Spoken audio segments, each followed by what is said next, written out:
अस्सलामुअलैकुम M A official के साथ मैं हूं आपका होस्ट मोहम्मद एहसन भट्टी। उम्मीद करता हूं आप सब खैरियत से होंगे। चूंकि आज मैं जिस मौजू पर बात करने जा रहा हूं वो है एहसास, हमदर्दी, जज्बा इंसानियत।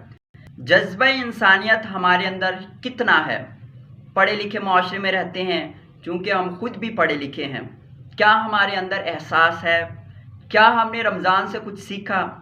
हमने बहुत कुछ सीखना था लेकिन नहीं सीख पाए, ये हमारी लापरवाही है।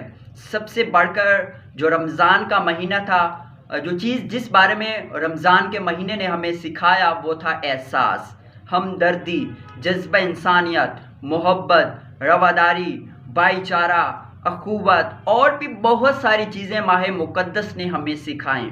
माह मुक़द्दस हमसे बिछड़ रहा है। क्या खोया, क्या पाया, क्या किया, ये हम सबको पता है। क्या हमने लोगों का उनको हक दिया?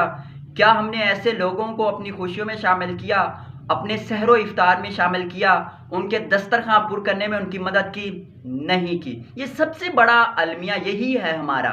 हम अच्छे कहलवाने के लिए बहुत कुछ करते हैं, दूसरों के काम का क्रेडिट खुद लेके चले जाते हैं, दो नंबरियों से, बेईमानी से, लूट मार से और भी बहुत सारे ऐसे तरीके अपनाते हैं कि हमारा पेट भर जाए, हमारी जेबें भर जाएं। लेकिन ऐसा नहीं सोचते कि ये हमारा पैसा नहीं है, इसमें हमारा कोई हक नहीं है। लेकिन फिर भी क्यों हमने करना है? पैसा देखना है, पैसा पैसा पैसा पैसा ख़त्म हो जाएगा। इंसान का जो इज़्ज़त, इंसान की जो वक़ार, इंसान की जो अज़मत है, जो इसकी बुलंदी है, जो उरूज है, वो अच्छे किरदार से आएगा, एहसास से आएगा, प्यार और मोहब्बत से आएगा। हमारे रिश्ते क्यों कमज़ोर हो गए हैं? हमारे आपस में जो इख्तलाफात बढ़ गए हैं वो इसी एहसास और प्यार की कमी की वजह से।